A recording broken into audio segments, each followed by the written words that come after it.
There we go. Hello. Hey, how's it going? It's good. How you doing? I'm pretty decent. Uh, Good. we're still So, locked down here in Ontario a little bit, but can't complain. I have a good setup, so um, a little bit of a home gym, which is cool. is that your own setup, or do you have a place that you can train at? I have a place and then just a small, like I have some adjustable dumbbells on my spot too. So adjustable dumbbells, kettlebell, looking at a ski erg too. So I'm pretty set. Nice. Yeah, Canada definitely got locked down a lot worse than we did over Yeah, here, right?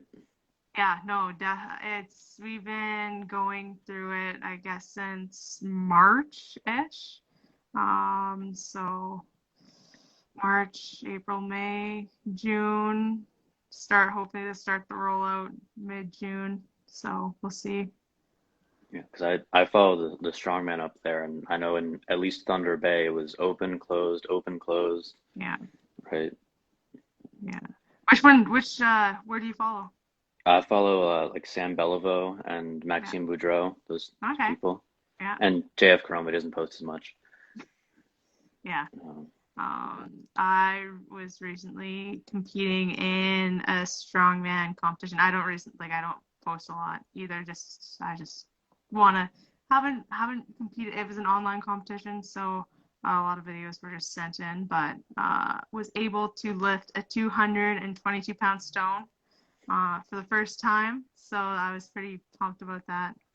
A lot of technique. was that the Canadian amateurs? Um, No, it was just a basic qualifier for provincials. Oh, okay. So, yeah, funny. It's a great story about that. I competed in Boston, playing hockey, and then like just for finals, we got eliminated in the semifinals. Came back, have to quarantine because Canada has their 14-day quarantine. So quarantine, I had just dumbbells, just my two 90-pound dumbbells, but I did injure my ribs a little bit. I got hit, so couldn't do a lot of pressing, which is I wanted to do some pressing as I was in quarantine. Um, Came back out and I needed to drop 21 pounds in 20 days.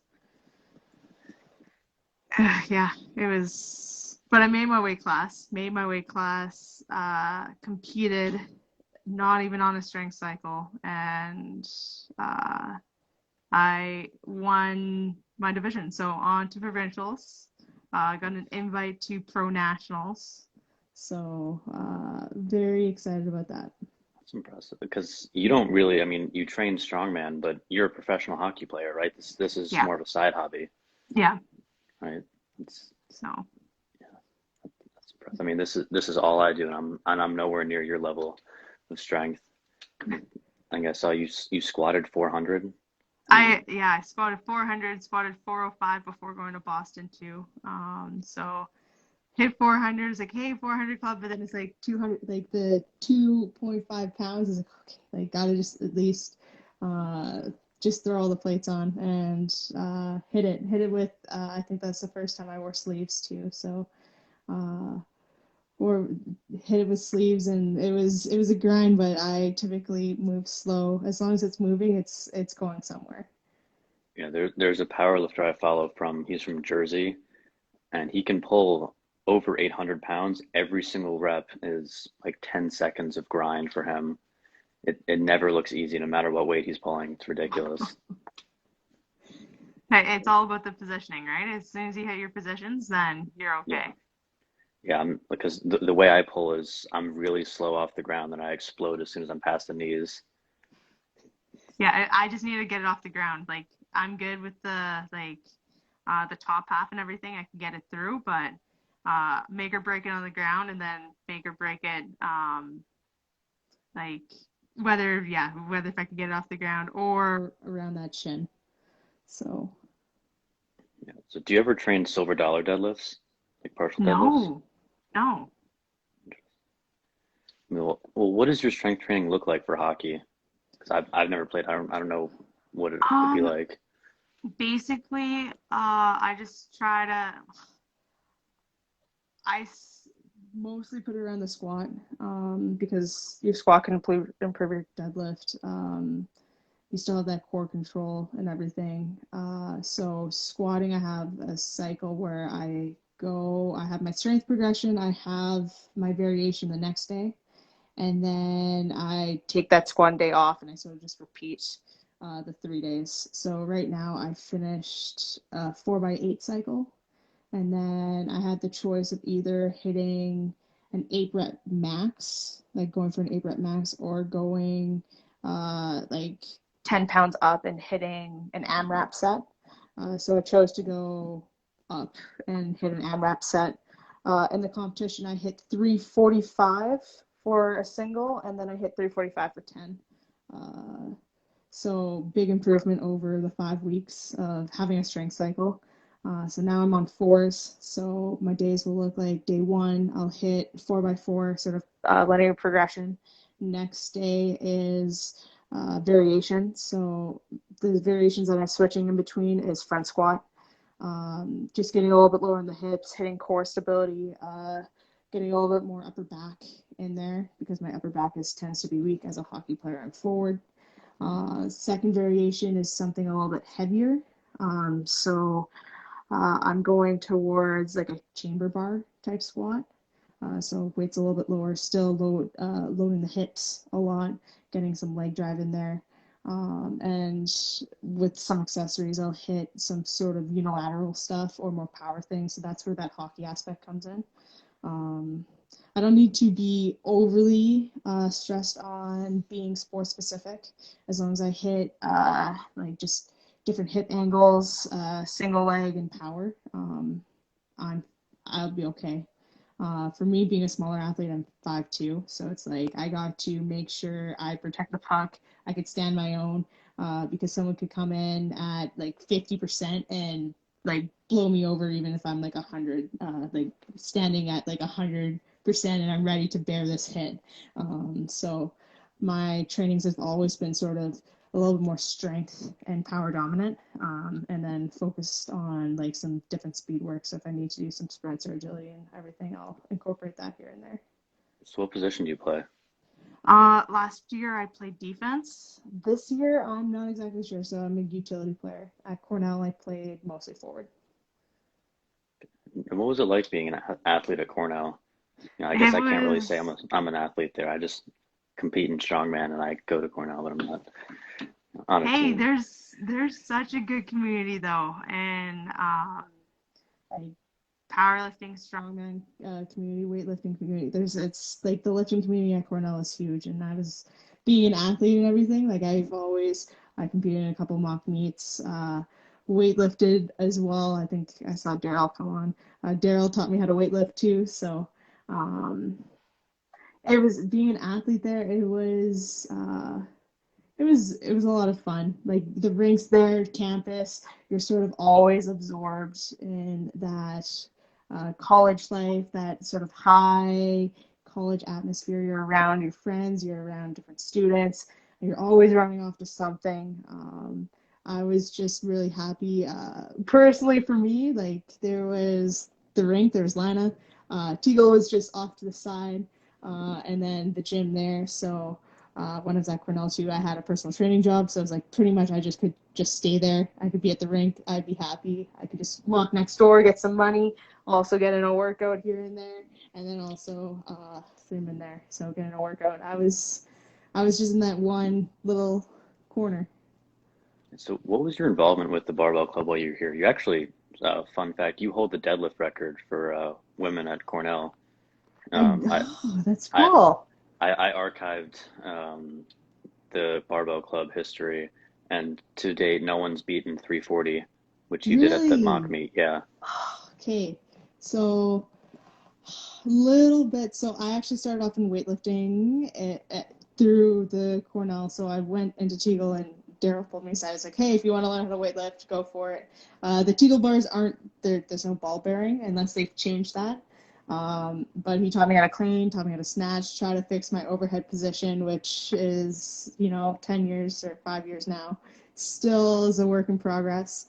And you would just see I remember sort of going to the mock meet and stuff and sort of seeing people around just in the gym, and it's like, hey, they're really getting into the sets, they're really focused on just getting better through that, and I just got excited. I think the 340, that summer I dialed in my training a little bit more. It's like, hey, I'm going to try some triphasic stuff. I got my bands. I think I hooked up my bands at Teagle on the racks and stuff. And that was my biggest range that I hit a deadlift PR. I think it was on the 340. I'm not sure when that mock meet was, but I 2016. 2016. Yep. I hit 375 by the end of that summer. And I was like, wow. Yeah, so I was like, 35-pound jump was very impressive. And I can't, at the end when I was pulling it up, it's like all that training, all that progress, and just trying something different was rewarding. And I mean, you were on a varsity team too. You weren't just training powerlifting, right? Yeah. It's sort of hybrid here and there, sort of whatever beats the heart, right? Yeah. So. I mean, I've got some bad news for you. I'm training someone. She's at 215 right now on deadlifts. And, no. Hey. The end of our freshman? Freshman, yeah. So okay.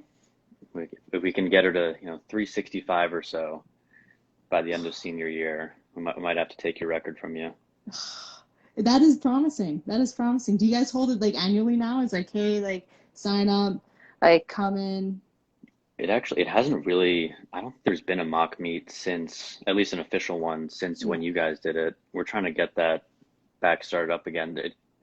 COVID kind of messed with things, so there wasn't a lot of activity this year. But yeah, I think you also hold the record for the snatch as well at 100. You and Becca.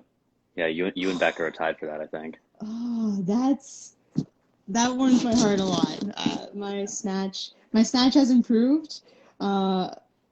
Becca, I remember training with her a couple times, and I was always jealous of how she would move the bar. I was like, oh, I gotta beat Becca. I gotta get onto her level because she moved it beautifully. Even her cleans, she moved it beautifully. So I could say she was one of my motivations to get better at those movements. Yeah, I'd love to talk to her at some point.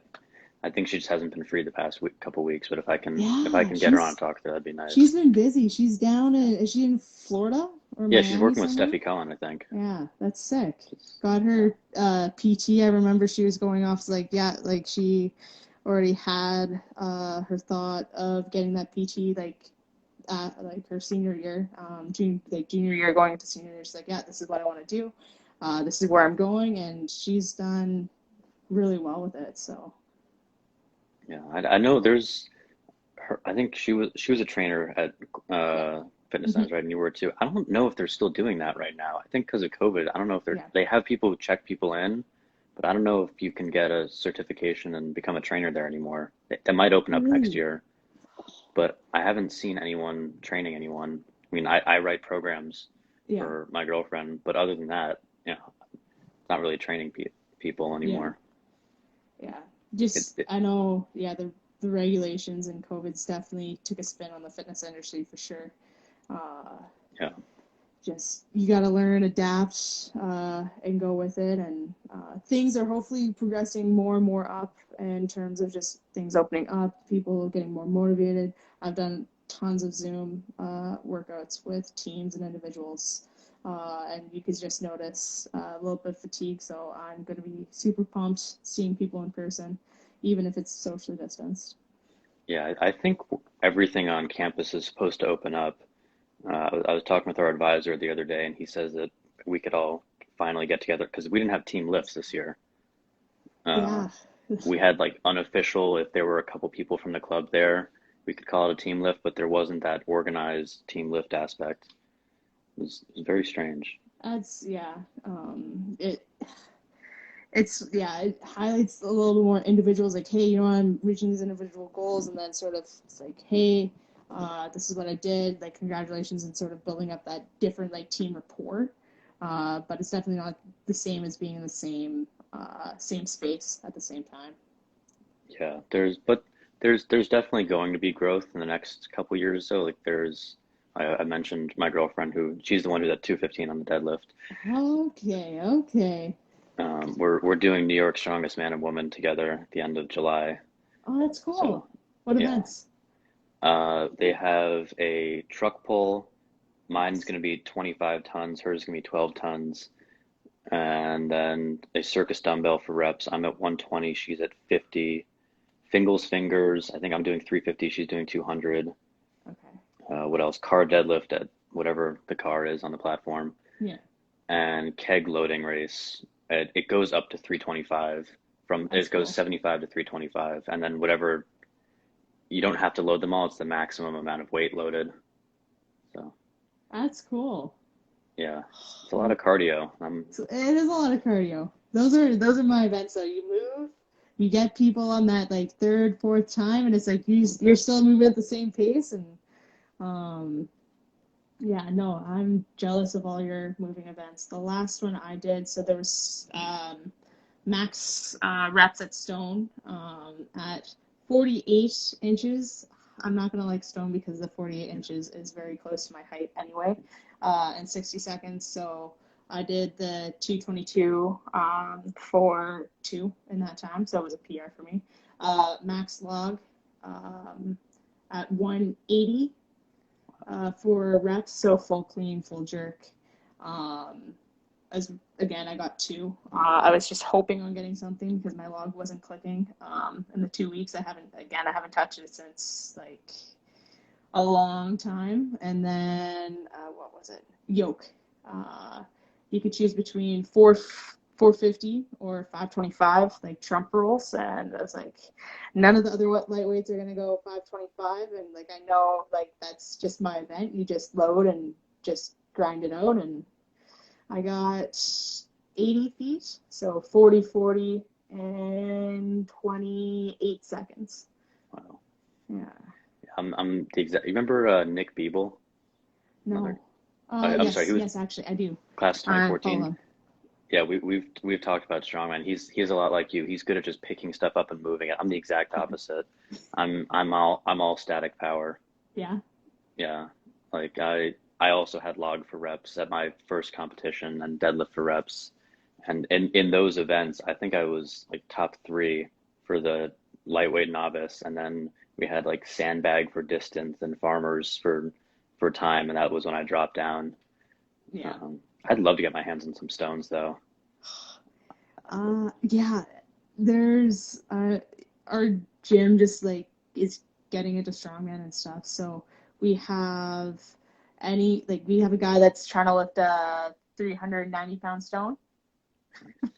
It's huge. It's like 20-inch diameter. It's like this thing, like I could curl up into a ball and look exactly like that stone. But he's like, yeah, I'm going to try to lift it by the end of the summer. All straight base, so you know he's serious. And it's like, really? So I'm glad that I got the 220, I think, or 222. I think the Canadian record in my class is 250 to a 44. So with a little bit more training, like specific training with it, because technically, like for me, I just like say like, oh, here's an event, okay, you can go do it. And it's like, let's see what I could do. So like putting in a little bit more specific training for it, hopefully I will be able to get close to that record. Do you know who holds that record? Is that Alyssa Anderson? Um, no, I think it's a girl named Teresa, I think. Teresa. Okay. Yeah. So what's the weight cut like for you? Because you said you're 5'2", but Yes. you're 5'2". When I built. did that first Yeah. weight cut, I came out of a hotel eating some pizza. I was 162. So for the first 10 days, I literally did like cardio, like two times a day, maybe 3, but I would at least get like an hour and a half to 2 hours in. Got down to 150. Um, and then there was like no chance I was going to get this because I needed a sauna and I had no access to a sauna because everything's closed. And then I found out that a friend of mine had a sauna, but it was like 2 hours away. So I'm like, oh, crap. So cut down, did a water cut. So the night before, I went from 162 to what was it? It was 7 pounds. So 153. Walked to the sauna. I was 153, cut down. I left the sauna. I literally started there at 10.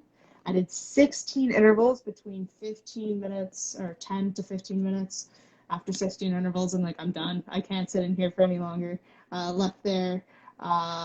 In the morning, I weighed 144. And I was like, okay, no worries. So I jumped on my skier and my rower, went for like 7K, full sauna suit. I jumped on a bike and I was doing like I did 25 intervals of like 30.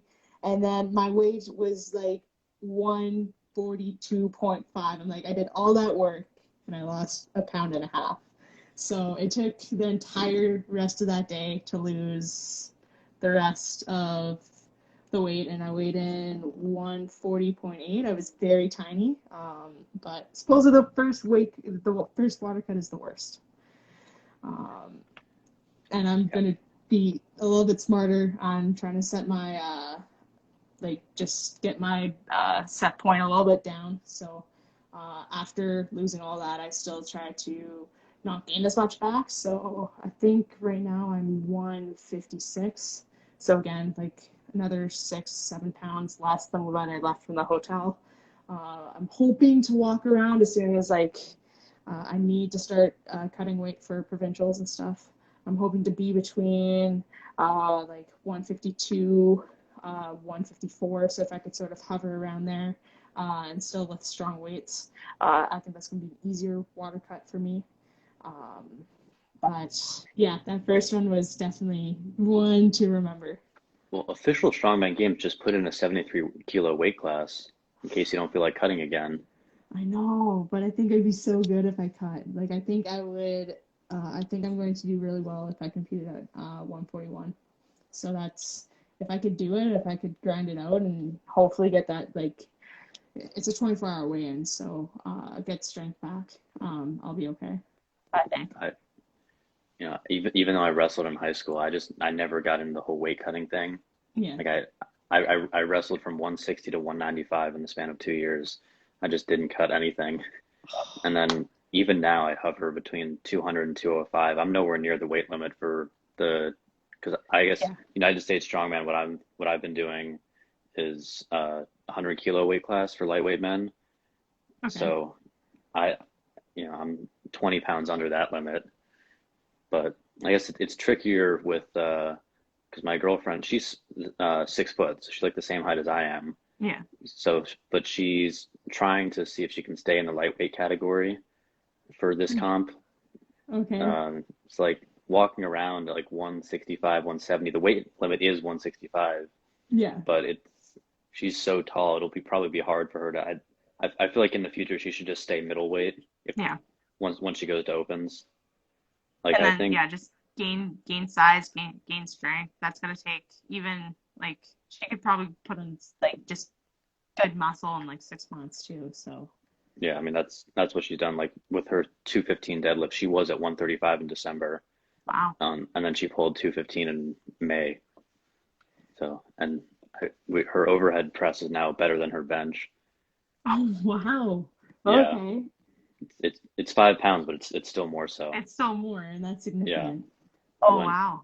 Went from 20-pound dumbbells to an 85-pound overhead press in 4 or 5 months. I wish. I actually picked up one of the circus dumbbells the other day, and man, I was like, I'm going to just like crush this. Like I was doing like 55-pound strict press with the dumbbells overhead, nice and easy for tens and stuff. And it's like I picked up the circus dumbbell going through, and it's like no chance. And like this is a lot of technique, and that's like the humbleness of just strongman. It's just there's so much technique to it. Like I said, you think it's just a guy picking up a stone or a guy just throwing this weight overhead, but so much technique. Well, if you look at guys like Luke Stoltman and Graham Hicks, best log pressers in the world, terrible at dumbbell. I mean, not to discredit them at all, Yeah. but if you're logging close to 500 pounds and you're struggling with a 220-pound dumbbell, that Yeah. it just proves you're really strong, but you have the tech. Like, if they didn't have the strength, they wouldn't be competitive with that kind of dumbbell, Oh, right? 100%. And then you look at someone like Novikov, who I think I don't know if he broke 400 on the log. He might have done 190 kilos in training, but like he's a decent log presser, but everyone at that level can do 190 or so. Yeah. And he's ridiculous on the circus dumbbell just because he's so technical. Mateusz is more well-rounded because I think he put 217 on the log. So he had the big log and the big dumbbell. Yeah, his dumbbell is my squat. That's how good he. You could I was thinking, he's like, you could just do this for goblet squats and throw a weight in there and people wouldn't know and it just hits the ground. But no, that's, again, just humbling. And yeah, my overhead is not that great at all. But I can know, like, I keep up with people because I split jerk. I go to split jerking all the time. I'm quick. I could be explosive that way. I could catch it. I'll be fine. See, I just don't have that athleticism. I just brute force my way through it. Yeah. Like I can push jerk. I push press. I don't even jerk at all. Yeah. And I've gotten 2 plates out of the rack, but yeah, I know for a fact I would just drop it on my head if I tried to jerk it. You're just, if you think about it, you just like throw it up and then you're just trying to hold the ceiling up. So it's just like up and then snap. But Olympic weightlifting is something that's always kind of eluded me. Yeah. Like I've looked at it, like I cleaned 225 with horrible form. Yeah.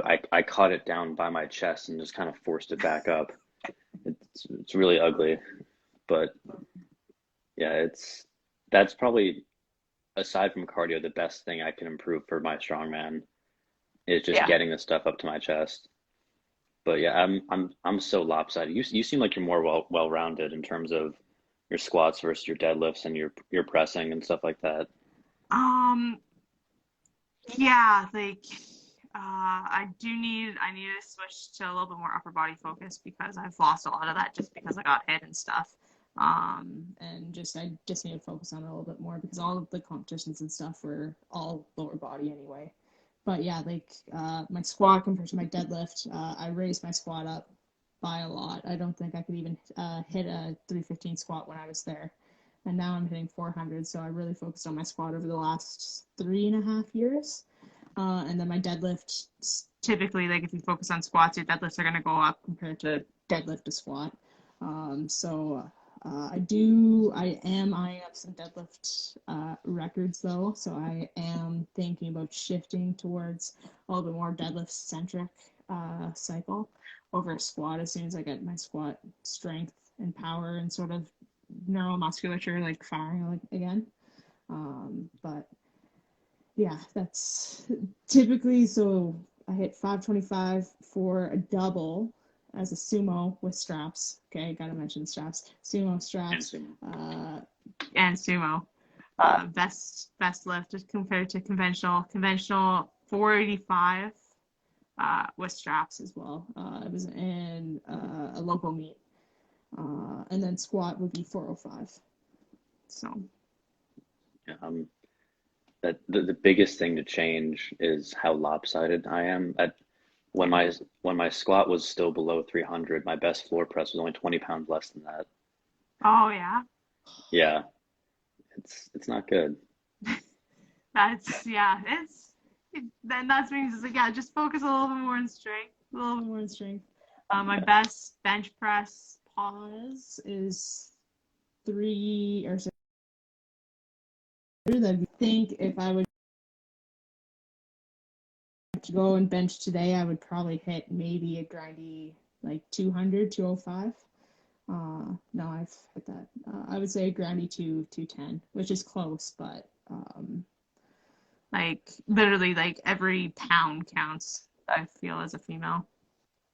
Yeah, and well, I feel like the weight cutting would affect that, right? I mean, I've never experienced weight cutting, but wouldn't you be more prone to muscle tears and muscle fatigue too, especially if you're doing strongman? Yeah. Benching wise, like I did it like A week and a half after, so like I did gain a lot of the strength back. But yeah, that's just something you just have to replenish a little bit more smart that way, and you have to have your weight a little bit lower. With powerlifting, I don't think I would compete lower than the 148 though. I think that's the female.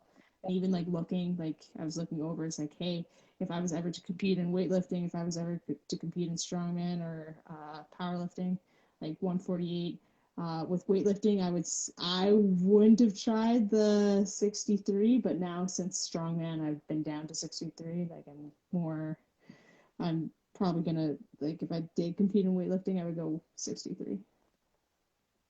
I mean, there was a guy named Terry Rady. He's now doing weightlifting. He was America's Strongest Man under 105. yeah. I think he won. I forget if it was OSG at 90 kilos or Champions League Strongest Man, but he just never cut. Like Oh he yeah. he was walking around at 90 kilograms. He competed there, and then he just got heavier and started competing at the 105s.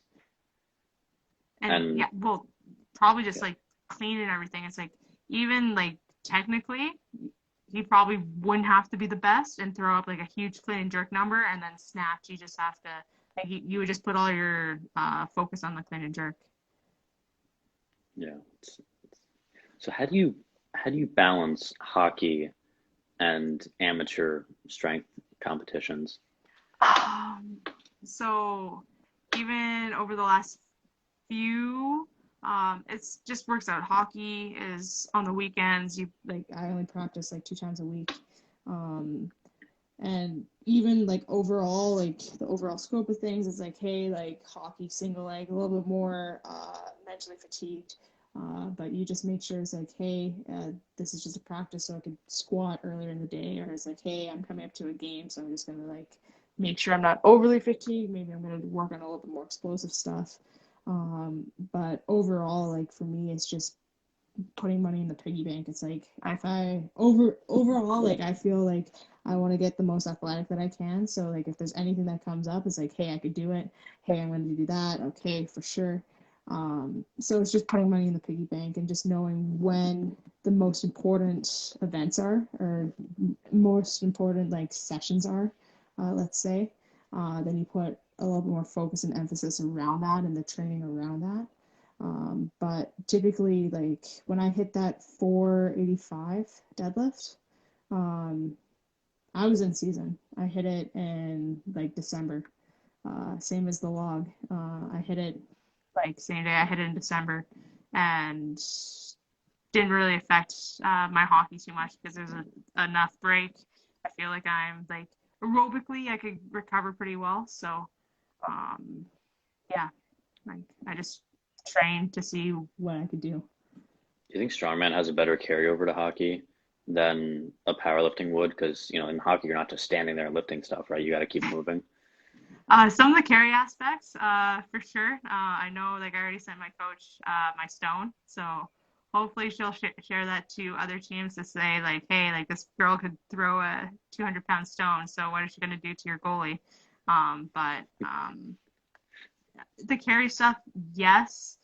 The other things like hockey doesn't have a lot of overhead, and even in research, yay or nay, it's like, hey, athletes or like hockey players Should lift overhead because of their shoulders and everything. But on the contrary, it's like, hey, this person's not going to be a hockey player forever. So they need to be able to go through all these planes in a safe motion. So definitely strongman hits a lot of things that I'm weaker at from a personal standpoint, but powerlifting in a sense uh, can be a little bit more focused and fluid throughout domains of like strength, speed. Um, in terms of programming, it's a little bit more simple. So would you say something like a yoke run, would that help your skating just with that kind of having those fast feet, or is that just um no crossover whatsoever? I think it would help more with like the hip stability. Not saying it's like, hey, I'm gonna carry someone and go through a crowd and stuff, but like in terms of hip stability. So if I'm trying to like go across the ice and like push and everything, um, you can be more fluid. With a yoke carry or a yoke run. If it's light enough, for sure, it's like, okay, now I'm nice and stable coming through. Or if it's heavier, like you still like I find like how you walk and how you sort of push and control your hips relates a lot to how you would think about it or do it on the ice. Makes sense. Yeah. So while you were playing hockey at Cornell, what did you major in? I I majored in communications. I came in. Wanted to be an engineer, and then calculus 3 took me. So that was my readout class, and wanted to get into a little bit more into the communications because that could be applied actually the business aspect. So to communications, distinction and research on team dynamics. Yeah, because you run a training site, right? Mhm. Yeah, It's yeah, like a stand-up site, just a little bit more like online content that I'm planning on getting into, just structuring like, hey, like these are some stick handling drills, or hey, this is like a situation that you could think about, or like, hey, like these are like a regime that you could put into your program. Just different things that go through my head, and to sort of, because I do have hockey followers and I do have strength training followers, so just to sort of split it up. yeah, it's got To to be kind of a like, strange combination, right? I mean, yeah, like I guess because when I think of sports who lift, I think of more like football and those kind of guys. yeah. I don't know, right? It doesn't seem as embedded in the culture of hockey, unless I'm completely missing something. not as much. Like it's changed more, and now I think the COVID era is going to change it to be more on that speed side, just because that's what people had access to. And when people go back, it's like, hey, I'm more speedy and I'm more explosive, and that's what I need for my sport. Um, but I started training a little bit more when it was, hey, like this is a basic squat, this is a lunge, and building up like that basic strength. And there was like dry line part where you just, hey, run a kilometer and go. So there wasn't really a lot of research into that, like SAQ speed stuff. It was more just like strength conditioning. But for me, like I wouldn't change anything at all, just because you do need a good athletic base, you need good movement patterns, and you do that with strength. You don't do that with speed. Speed wise, you add once you're good at movement. Otherwise, like you could sort of see like you're just like flopping all over the place, and it's like, okay, you're speedy, but what's the purpose? So yeah, I started off in the strength domain, thinking about, hey, these are lunge, hinge, knee dominance, so squat, push, pull, and vertical and horizontal planes. Um, and then just had that speed aspect come a little bit later as things evolved. So how long have you been playing hockey? Since I was 4, so now like 20 some years, 22 years. So I'm guessing you didn't do strength training when you were 4, but when did you put that in there? Did that really change things up? Any And good? so I did like basic like dryland training. I started when I was like 9. Just hey, like Tuesdays, Thursdays, we meet here. We do some squats. We do some agility stuff. Run up a hill at the end. And then when was it? It was I went to school in Saskatchewan. It was a boarding school for hockey. And in my grade 9 year, I made the AAA team. So I was competing against people that were grade 10 to 12, so they were older than I was. And one of the things that we did was we went to the gym like 4 or 5 days a week. And it's like, okay, so now I'm 13, learning all these, I was 12, so I was a little bit younger, learning all these strength things. And then, so that's when I got passionate into it, is because it's like, hey, if that's what it means for me to get better, I gotta learn this stuff. I gotta learn this technique. I gotta dial in. So I started to ask coaches and stuff, and I got annoying. So they're just like, go away, go away. So in that next summer, when I came back, I wasn't where I needed to be in fitness. So it's like, okay, like this is what I got to do. I'm going to start writing programs. I'm going to start looking into the speed stuff. I'm going to start looking into dryland. What's a dumbbell snatch? How can I do this squat? What do I need to put together to make a good program? So I just dove into it. Just even though like maybe some things were not meant to be together, that's how I learned. Do you ever get bored doing it? I mean, you say you've been doing it since you were 12, or does it get boring, or do you just keep finding new things to make it interesting? Um, some things get boring, but I do try to spice it up a little bit, try just different domains. That's why it's like, hey, like I want to just increase my full athletic development. So if it's like, hey, go do this, like go, like run a marathon. Okay, go. Well, maybe not today, but go. Like let's try to run a marathon just because like that's cool and that's what's on your mind. Um, and so yeah, just changing things up here and there. I know when I was at Cornell, after the season, I always put together what I called like Hell Month, right? It's like Hell Week, like Navy SEALs, but it was like a Hell Month. So it was like for me to do whatever I want, whatever I felt like, um, in the entirety of Ithaca. So one time, like I did like a prowler, like just a prowler workout, and just sort of was just pushing this prowler back and forth and some sprints. I also did a sprint triathlon during one time. I ran up like the hills and everything. I did, yeah, whatever I wanted to do within that month. So just push that limit, tried just different fitness things. So Those hills are murder. I, they are. I ran up the slope once, and I think I ran up it twice, and my heart rate got up to 205. That thing never ends. It's steep Yeah, and it never ends. don't worry, it wasn't twice in one setting. I didn't learn the first time. It was it It's like, was hey, let's just try this again. And yeah, I don't think it's too bad. Oh, that's awful. yeah. Those hills are because where I'm from, there's some hills. I'm from New York, so Yeah. but I'm from the South in New York. This is upstate's a different breed when it comes Oh, to it those kind of is. hills. I'm from the prairies, so like our hills are like our ditches. So um, it's all flatland out there. So just any type of hill, it's just like, wow, it's so huge. So um, yeah. Have you ever went on the stairs there? The dome stairs I don't think I in the have. stadium? Oh, I'm sorry. Yeah, I have. Yeah. That was miserable. Yeah. That, yeah. I guess I tried to forget that, but I have done that. Yeah, that's classic hockey workout, and it's you could always get in a good suntan and a good leg burn. So, one of my favorite ones. That So you're stuff just is burning like all crack. over. Yeah. Yeah. So, what would you kind of say to yourself as a freshman or sophomore in terms of where you are now and how you'd get there? Like, would you change anything? Do you like what you've done so far? Um. Yeah. No, I've definitely. It's been a journey. It's been a process. Like I'm still playing hockey. I'm involved in great businesses, and I'm surrounded by great people. Different journeys. I've seen different parts of Ontario now.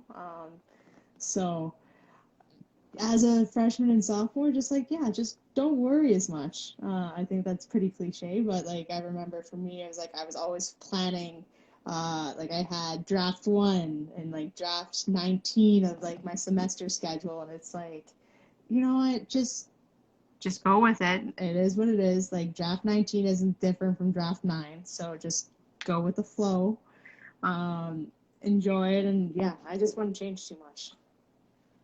That's good to hear. So I guess you'd say you had a good college experience here. Yeah, yeah, I did. It's Definitely 10 out of 10 would recommend. as as the Barbell Club here, we like to hear that. Oh, yeah, no, you got like the Barbell Club. Like, I was so, when it was there, it got me pumped up. I was like, hey, like, there's a community, there's like some fitness, strength on campus. And even though, like, it started small. It was like, hey, we like it's there. It's someone that you could talk to about these different things. It's someone that you could get into uh, a good dialogue about, and not so much just like a yelling thing. It's like, no, this is the right way, and that's how it ends. And it's like, no, you actually got into different regimes and stuff. And it's like, even it's a friendly face when you went into the different lifting facilities. So Yeah, that's really what I want to get us back to, yeah, is that kind of, because with COVID and even the year before that, things just kind of died down. yeah, They've just been quieter since you graduated. I don't know if that's all your fault, but just kidding. Um, but they've really just quieted down, and I want to bring back that a familiar face, someone who you can talk about why conventional is better than sumo, and all these important things in lifting and in life. It's that social network too. yeah. Like So I remember our past president Phil Dalton. I don't know if you ever met him. He's a no, I 20 don't class think so. 2013, I think. Okay. Yeah, it was a Um, little bit later. but he has Cornell barbell engraved on his class ring, That's cool. and so yeah, although it's been quiet recently, the club runs deep, and that's part of the reason why I wanted to talk to you, Becca, Nick, Yeah, to get kind of bring back that sense of community. yeah. That And even like actually, so I never.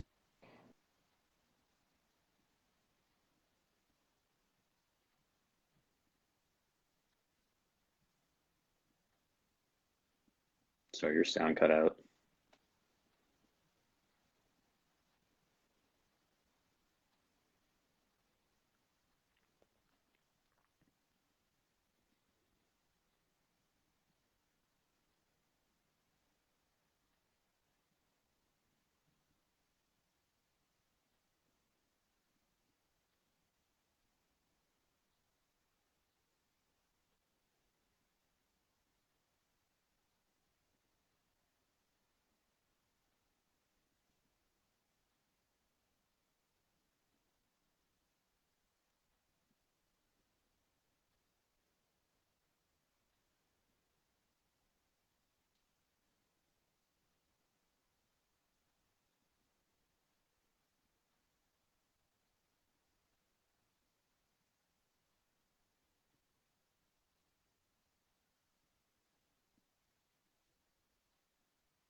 I'm so sorry, but I did not hear any of that. Yeah, like right after I didn't have it, just all cut out.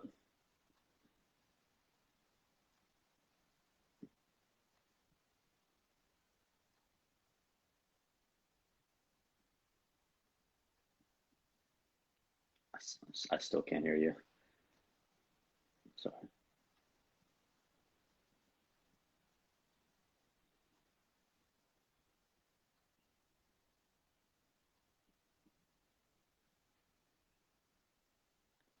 not yet. I can read your lips, but I can't hear you.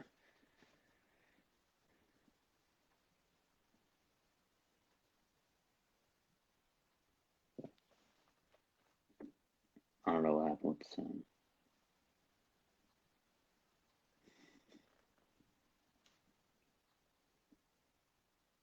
All right. Well, I'm sorry because that was a lot you just said. And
think we might just have to end it there. I don't know.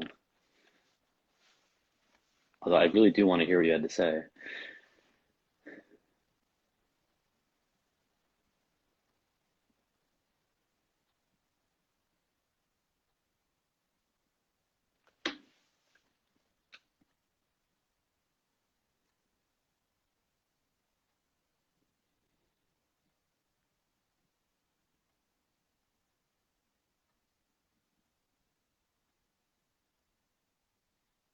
I think you're the one person who's still watching.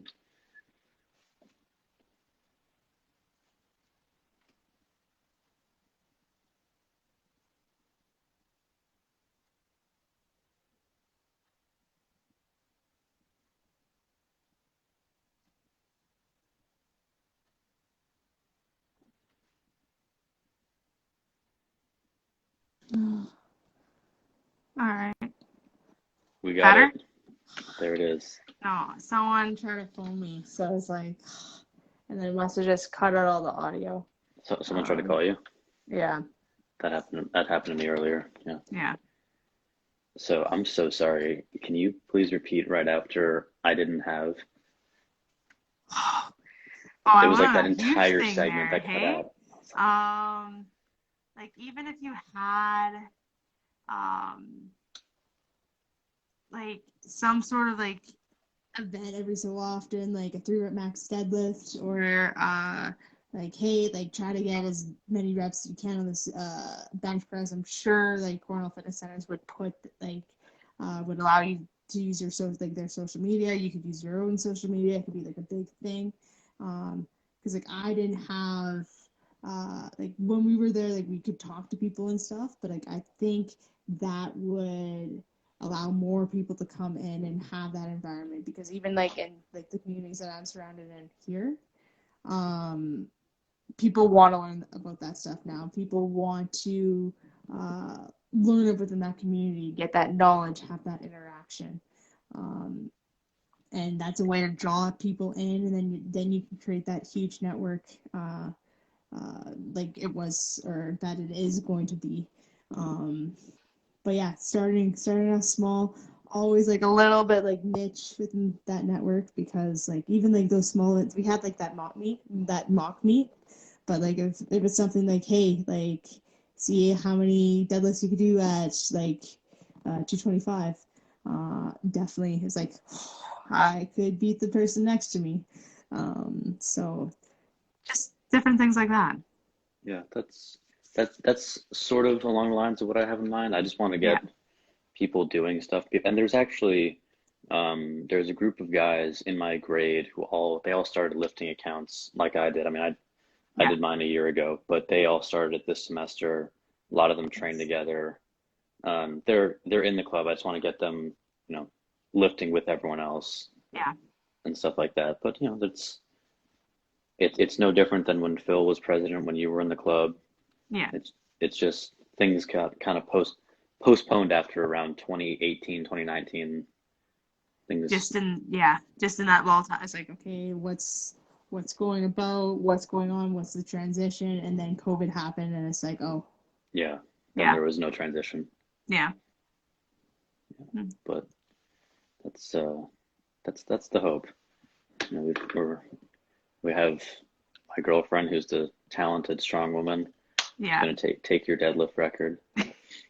I don't think you have the squat record though, because I think No, my um my spot was pretty weak. It was yeah, I like think that's at 225. 280.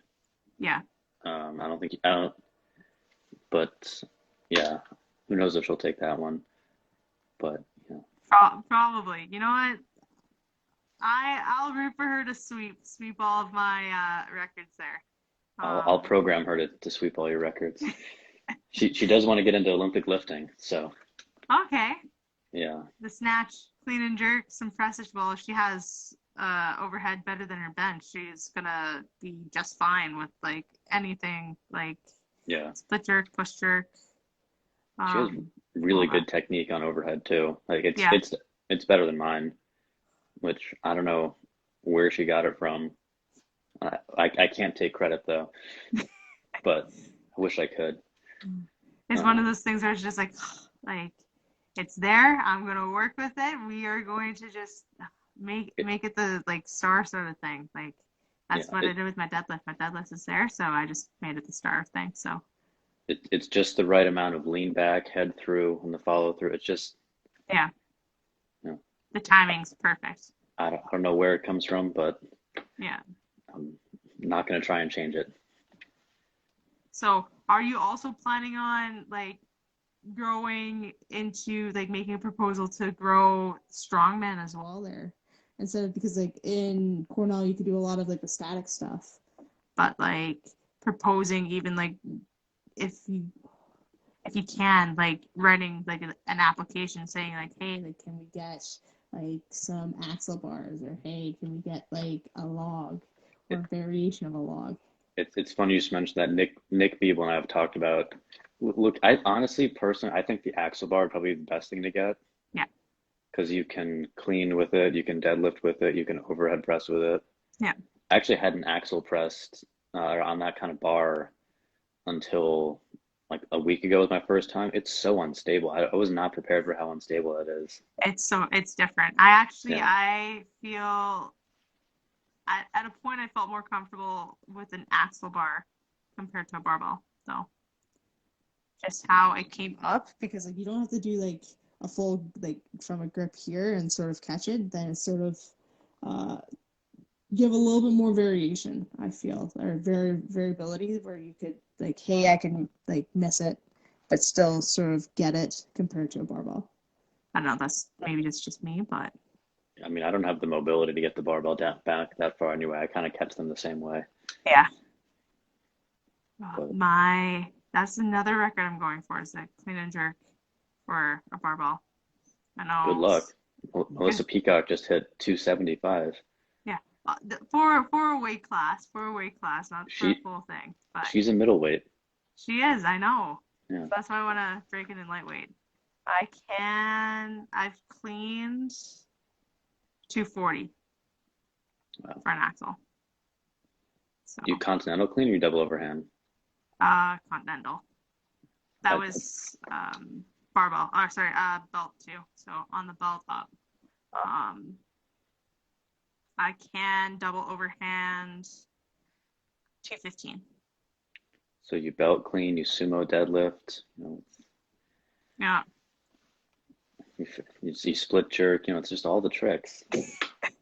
I actually, in the strongman competition where I hit my max deadlift, you should have, well, actually, no one should see that log video.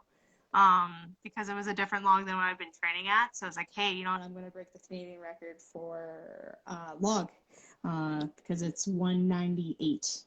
And I hit, actually in training, I think I hit two something. I think it was like 203 or 202 or something like that. It's like, great, gonna go in. But it's like a different log. And I looked at it on the platform, like competition platform right away. There's 180 on it. It's like, oh, okay. Like, sort of like maybe a little bit wobbly, whatever. So I go and I clean it and it's super wobbly and like I fall back and it's like, okay, that's not a good first attempt. Go up, clean it.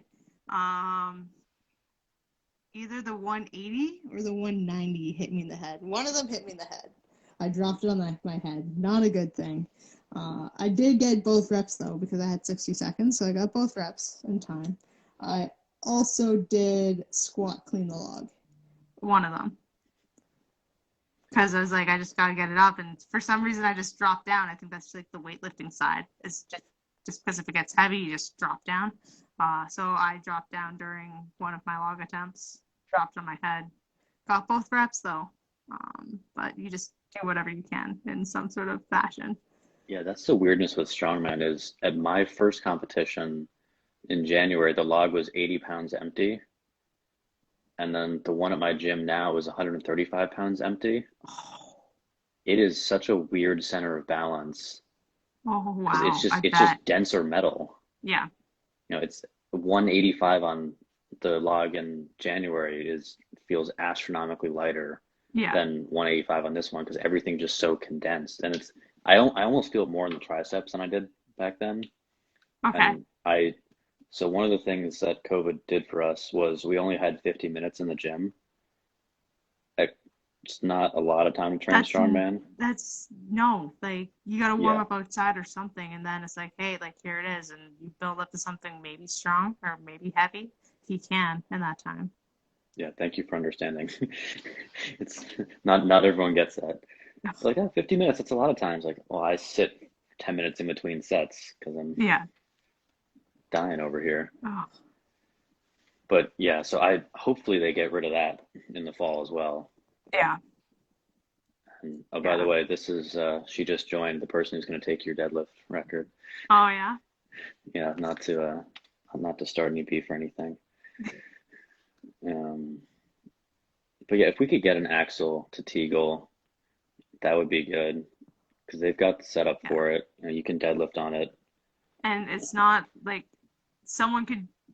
It's not the worst equipment if it ends up someone like abusing it for some reason, or if it breaks. It's compared to like a log, or like if someone was trying to do like a big D ball and that breaks or something like that.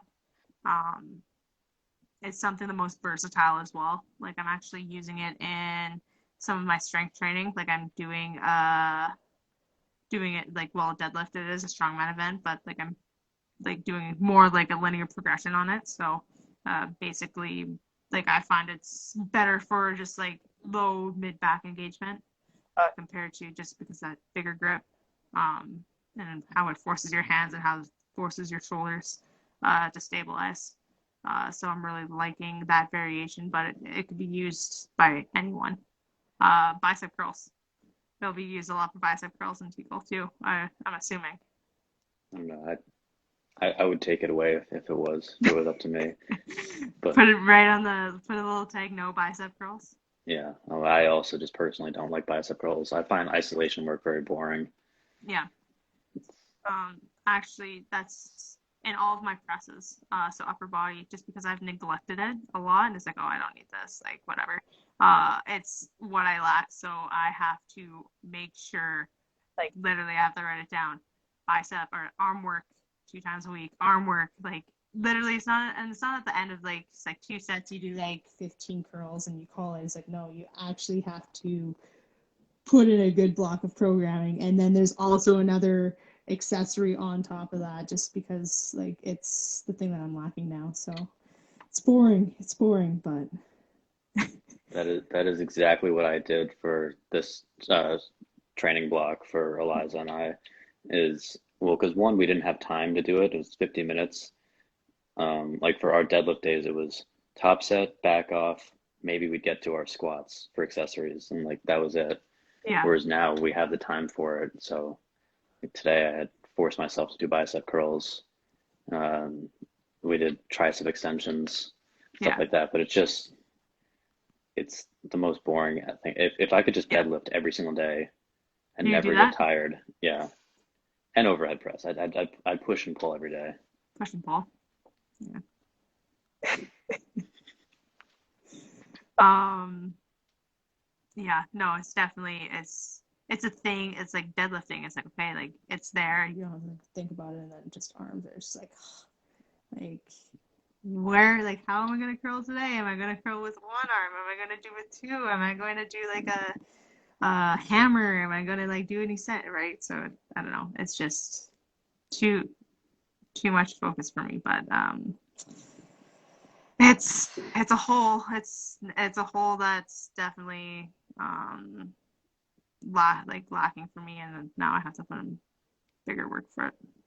Yeah, well, I mean, I don't know if this is the case for you, but for me, I never did unilateral movements. I would just do heavy compounds. okay. And so that was also what Eliza hadn't done. I'm going to keep talking about her, even though she told me not to. So like we were doing tricep extensions. She's like, wow, it's really a lot harder on the other arm. It's because we've only ever done normal bench press. Yeah. So Yeah. I assume with hockey, you want to be as well-rounded as possible, Yeah. right? Yeah. So like even in my squat training, like on if I program it out for like 6 days, on 2 of the 6 days I do accessory work and it's unilateral stuff. So reverse lunge is a go-to of mine. I did Bulgarian split squats with a safety squat bar. That's a killer. It's a killer. GHRs. Um, Actually, sandbag holds are great for the glutes. So good for the glutes. I incorporate them a lot with some athletes. Um, what else? Step up variations, step down. Pistols. My pistol record, no one's going to get that. Well, hopefully people don't get that. But I've done a front rack pistol 145 pounds. So I can't even do this with my body weight. So it's a flexibility thing, it's a coordination thing, but it's like hockey, you're always sort of either on the one leg, you have to generate power out of the one leg, so it's just came natural. So would you say front squat's more beneficial for hockey in terms of that pressing forward? Because I know like Terry Hollins, for example, said like with the truck pull, you really, I mean, back squats are always important to build up overall strength. Yeah. But one of our fans has a question for you as well. They're sort of too independent. Like when I was like younger and everything, like I guess before Cornell, strength was an impact because I was smaller. Like I was significantly smaller, so I focused on strength. So I would do a lot more strength train. In college, I was slow. I would be like 3 quick strides. People would beat me every first sprint, but like 5, 6, 7, 8, I would beat everyone else. So in college, I focused on explosiveness. So that's why I learned weightlifting through the Barbell Club and Daryl. And then now, just because it's sort of like the peak, whenever like I don't play or bigger games and stuff or bigger practices, I'm more focused. Like my training doesn't really affect too much of hockey, just because hockey's so little. So I'm trying to get into different avenues of just strength training, different challenges as such, and it won't affect just because of the break time in between, and also just being smart about it. I can be more flexible of when I plan things out. So. Do you ever consider, I hate myself for saying this, like doing a collab of sorts with other people up there? Like if you train with Sam Beliveau, or I don't know how close you guys are, but would you ever want to cross over with her? Yeah, like if it came up, I need to, maybe like my static strength power would be okay. Maybe if we're like one of these times, like one of these things would be like a split squat because I could beat anyone with like unilateral stuff. But I've seen like again her circus dumbbell, the log attempt that she tried to throw up. Like those are insane numbers. So in terms of like the sport of strongman, I have to get a little bit better at it instead of just being like a dog just trying to do everything. I have to be a little bit stronger in my technique, but for sure I would love to, like I would be open to collab with anyone. That'd be an interesting crossover because you're such a uniquely versatile athlete in terms of the ollie lifting, the powerlifting, the strongman, the hockey. It'd be interesting to see. Yeah, 'Cause I think she's a powerlifter, right? That was her background, equipped powerlifting. I think so. And then she changed over to strongman like 3 years ago or something. And she did a bodybuilding show last year, I think, right? Yeah. Yeah. Yeah, I saw that. It's like, hey, someone talked to me on another like on a podcast about, hey, like would you be interested in doing like bodybuilding? Like, well, I still have like time for these strength gains. So maybe like in my 30s at some time, but again, like open for possibilities is another challenge. So it's like, it floats in my mind. Yeah, did you see when Terry Hollins did a bodybuilding show? No. At his heaviest, he was 200 kilos. He stepped on stage, I think at 129 or so. That's a huge cut.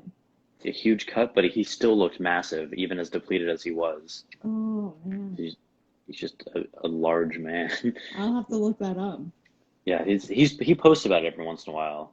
Yeah, But I think it was he did that, and then like 3 weeks later, he won Masters World Strongest Man. that's So I so guess that kind cool. of leads me into another question I had for you. Yeah. When do you think your peak is for hockey? Ooh, well, I think in that you sort of peak, like NHL is a little bit different than females because females are a little bit later, and I feel like if you're not a national athlete, you'll never peak. But for me, blessed that I could still play and everything, I think I'd be peaking around now, like now in 2 years or so. Um, and it's just me just dialing into my game. Uh, Learning from different people, learning from different techniques and stuff. I'm fortunate that I can still coach on the ice too. So, learning from the 15-year-olds that I teach because their eyes and their vision are something else to the modern game. But yeah, like I would say, like next season, and maybe a couple seasons after that would be my peak times. Of course, I would want to say like after that as well, but I'm honestly, I would be probably like next year and a couple years after that. So what do you think you're gonna do after that? What am I gonna do after that? I'm not sure in terms of like fitness and like athletic endeavors. Well, I mean, I assume you're gonna continue with your training systems, right? And Yeah. running that. So tra- training systems, coaching. Right now, I'm with a business, like a startup business, very similar to. Actually, I'm not sure if I could say it quite yet. Anyway, I'm with a startup business with actually some Cornell alums as well. Oh, I'm cool. the young Cornell on there. So working with that, I'm also a part of in the private sector at specific like hockey training facility as well as like they do the strongman there. Um, and then I'm also involved with another university in the Hamilton area, so McMaster's University, uh, with some of their teams doing some of their external stuff. So hopefully those can grow out, as well as being partnered through like hockey, different training aspects, whatever floats into my life and stuff. I always want to help out with other people. So, like I had a conversation with a charity last night. So, if that could grow over the next like 6 months, that'd be awesome with them and my involvement with them. So it's sort of just ongoing, just making sure it's like don't put too much water in the glass and stuff, and just keep going on with what you want to do. But athletically, in the short term, hockey. I do want to get my pro card in strongman. That's an idea there. There's a couple of records, Canadian records, that I want to hit. And then maybe not. World's Strongest Man. And then go just see the Arnold would be like even the last couple of years I would want to see that. So see it, get the full experience with that. Um, Other than that, I haven't thought too much outside of athletics over this 9 month span. You're always welcome to lift a Teagle with us once, Yeah, as long as COVID goes away. But yeah, as you're always welcome as an alum, as a strong woman, as you. You're awesome. always welcome. I'm so down to throw down. One of the first few places that I would probably go to. How has strongman helped my athletic? Uh, how has your athletics helped me in strongman? Um, all the volume events. So if it's like, hey, like max reps, I capacity wise is through the limits. So like I beat. I think one of my highlights this year was beating all the pros and all the heavyweights in a deadlift competition. Um, I got it's 365 for reps in 60 seconds. There's a girl that weighed, I think it was like 60 pounds over I was, or 50 pounds, and I beat her by one rep. Pretty happy about that. So stamina wise, just grit wise, just like going into something that you have no idea how you're gonna feel, but still just go with it. Like farmers carries and stuff is like, hey, like you're just going to carry this 60 seconds and you're going to go and just be like that bull and just keep going. Strength wise, so static strength is it's what I'm best at. So deadlifts, squats, and just being overall structured that way. Grip strength is not one of my best though. So any capacities of holding, like even stone involves a different grip. Different types of carries involve different types of grips, which I'm quickly learning about. So that's something that I need to, and also overhead press is something that hasn't really helped me out with hockey and other athletic pursuits. So that answers that. Who knows, maybe we can get you down to Teagle and you could watch Eliza take that deadlift record from you. Yeah, I will applaud. I will applaud. Anyone that goes for records and that beats those records at those times, it's a special moment. So, It takes a lot of work to do that, so it's a special moment. I would applaud and congratulate. So when that happens, let me know. It's only 340, no pressure. I did have also the clean record in Newman, and then I got beat like 4 times. So, yeah. I'm used to getting my records beat. It's not a good thing. It's not a thing to brag about. But you know what?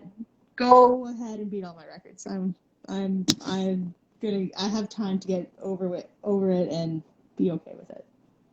Yeah, I mean, well, also, you've gone from that. Let's see, you pulled 340 in May of 2016. Yeah. Since then, you pulled 525 for a Yeah. double, right? Yeah.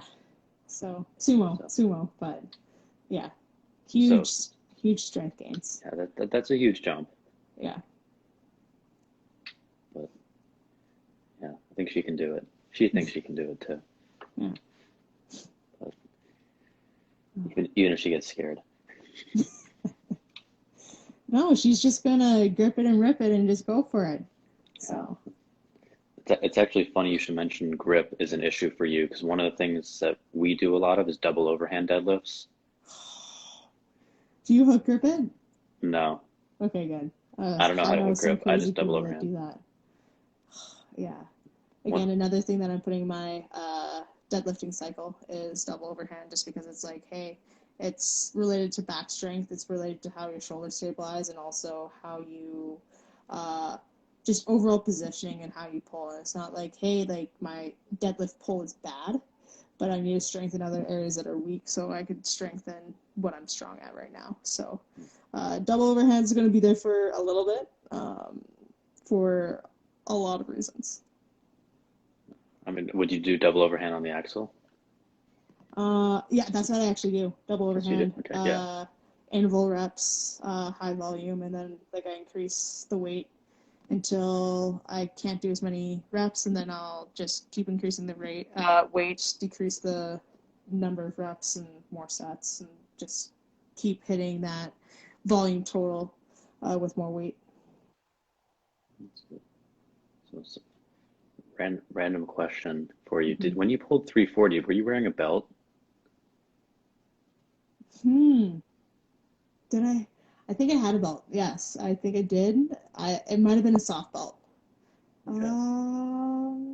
Because Eliza pulled 215 beltless, so. Nice. Okay.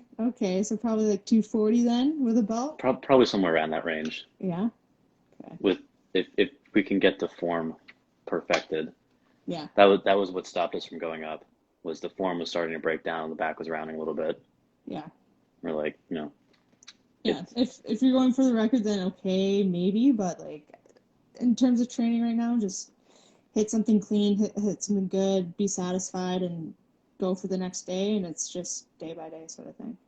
It's always it's form over weight, right? You know, the weight will come. Yeah. 215 pounds. Yeah. So what's that? 97 kilos. Yeah. In college, I had the deadlift record at 135. I think I was 135 or 130 pounds. and I hit 340 pounds. So then that's 150 kilos, 152 kilos, something like that. I don't. It would be 180 something, 170 something. 180 is 398. Okay. Oh, so then it's way less, like 160 something. Yeah, let's see, 160 is 350. So I think it's around 152. Okay. I have it on the website. If you ever want to take a look at that. Yeah, I should, as a Canadian, I should know kg a little bit better, but I don't. It's more pounds for me. Yeah. As a strongman and powerlifting fan, I know more. I know about kilograms. Everything's in kilos. Oh, yeah, no. And even too, like I went to at Cornell, my very first meet wasn't that powerlifting meet. It was weightlifting meet. And all set the weight cut for that. I didn't eat for, I think it was like 2.5 days around slope day. And I was like, okay, like made weight, congratulations. Walked in, training partner was already all set. Like he literally brought like a blanket for me just to like make sure my legs were warm. But he knew all my numbers. He wrote down all my numbers, wrote down all my jumps, and I was like, okay, I'm ready. And he, in his snatch, he dislocated his arm or dislocated his shoulder. So I was like, oh, great. So he used my pants, go to the hospital. It's like, oh, like, you want me to go? He's like, oh, you can finish and whatever. He's probably just dazed and stuff. So, like, now I'm going into the clean and jerk, not knowing what weights to lift, what's actually on the bar. All I'm seeing is these other numbers and these girls that I have to beat. So I think I made the jump from, like at the time, my max clean and jerk was around 140. I think I made the jump from 120 something to 145. And I did a clean pull and looked at the crowd and I was like, yeah, I'm done. So, but it was a good experience. Not for him, but for me, it was like, it was something different. But Who was your training partner? Daryl Nye. He's from Toronto. He is now down in Washington. He was a physics PhD student. Okay. Yeah. Was he part of the Barbell Club or was he just friends? He was. And okay. he still is. He jumped on a little bit here and then he jumped off. He was, I think he was in the 83 kilogram class and he was like 6'2". 83? No, 70 something. He was in a smaller weight class. He weighed in at 160, 170, somewhere between there. That's 74 kilos. Yeah. So he was light, but he snatched 96. So that's 96 is around 210-ish. Yeah. Something like that. Yeah. It's impressive. Yeah. I'll have to update the archives for his stuff. I don't think I have anything about him.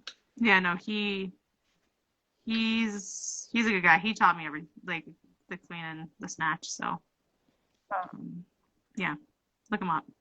He would definitely contribute if he's still lifting. I know he has like a young one that's like 4 or 5 now. Okay. I think it's been an hour and a half. Yeah. Doesn't feel like an hour and a half, but yeah. I don't want to take too much more of your time, although I probably could have said that an hour ago. Yeah. Well, thanks for having me. This is good. Just talking shop and stuff and just seeing what's going on over there, seeing what's going on with the Barbell Club and everything. And thanks for coming on. It's good to talk to alumni. Yeah. I don't want to make you feel old. Oh, I know. I already feel that every single day. It's like, oh man, another day. But I'm a sophomore now, and I was born in 2002. So 2000s. Oh man. Okay. Well, yeah, that made me feel older. But you're welcome. But yeah, definitely when things open up and I'm down in that area, I will definitely stop in at Tegel to see what's going on. And did you guys get different bars? Um, I don't know. Okay. I don't think they're stiff bars. I think they're just standard bars. Okay. I know they don't flex like a deadlift bar because I now know what it's Yeah. like to pull on a deadlift They're bar. very stiff. They are the Yeah, stiffest of stiff bars. But I will still come down and use them and be content to lift some weight with you guys. awesome. We'd love to have you. Awesome. Thanks for coming on, and Thanks. best best of luck with the records. Thank you. And I'll keep you posted. Please do. All right. Bye. Bye.